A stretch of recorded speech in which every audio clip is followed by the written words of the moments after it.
All right, well, let's get into the nuts and bolts of swinging at home, Pat. Let's talk about a couple things now that our members can do that will help them when they return.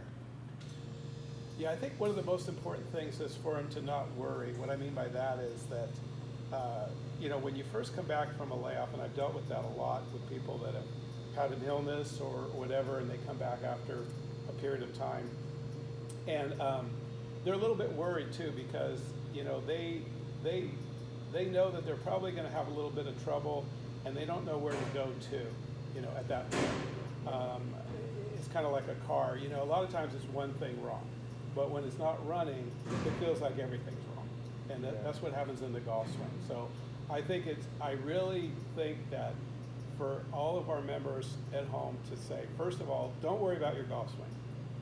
You played a lot. It's like riding a bike. It really is.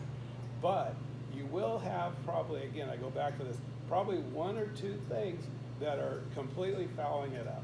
And being away from the game, for example, when you're playing a lot, you always know how far away to stand. You're used to it. When you haven't played, all of a sudden you come back and you're a little bit further away, and all of a sudden you're topping the ball and you're coming over the top, but you go, unfortunately, sometimes to Golf Channel or videos and so forth, and you start going through, a million things that it's not it. So I really, really welcome people to take a lesson at first, just to get them that one thing back on track, which is, in most cases, that's what it is.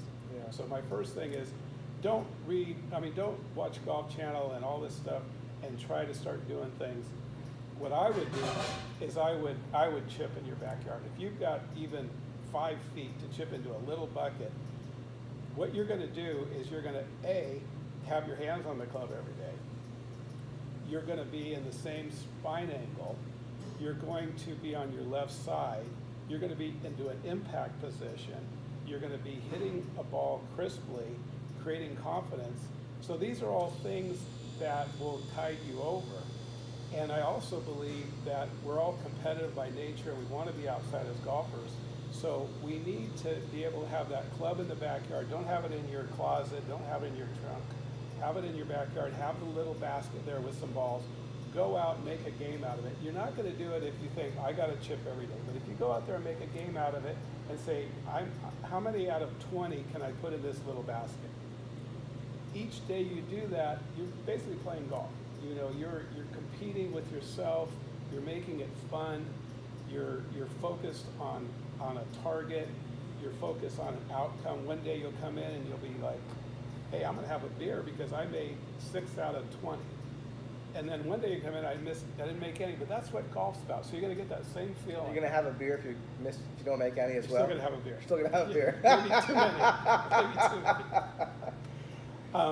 And then as you get better at that, I would do it every day. Then do things that'll help you. Maybe then do it off one foot. Lift up your right foot, keep your weight on your left, hit some chips off one foot. Try that. You'll get better. Chip with one hand, right hand, left hand. Again, into a bucket. Don't just chip it into the grass or into your swimming pool. Have a target. Have a small target, make a game out of it. We all loved shooting baskets. I think that's how a lot of basketball players get into basketball. They just love going out by themselves, shooting hoop by themselves. How many can they make? What's that feeling when it goes in and the net flips up? It's just like the feeling when you make, say, 2 or 3 of that little bucket. And then you're going to come back with the feeling that even though this downtime was very difficult in so many ways, but you know what? I'm a great chipper now because I didn't have any distractions, and I could just focus on that.